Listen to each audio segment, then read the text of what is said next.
Hello everyone. In this video I will show you that how to backup your WhatsApp messages on an iPhone. So let's open WhatsApp, and now in WhatsApp tap on the settings tab located in the bottom right corner of the screen. In settings menu tap on chats. Now tap on chat backup to access backup options. Here you will get some options like auto backup.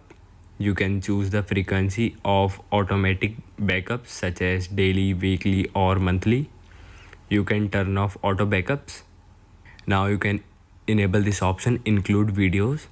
After enabling this option, your backup will take the backup of the videos you have shared on your WhatsApp or you have received videos. And the last option is backup now. To manually initiate a backup immediately, tap on backup now. Now it will start preparing. Now it will start uploading backup data to the iCloud. Once the backup is completed, WhatsApp will display the date and time of the last backup under last backup. So this is how you can take the backup of WhatsApp messages on your iPhone.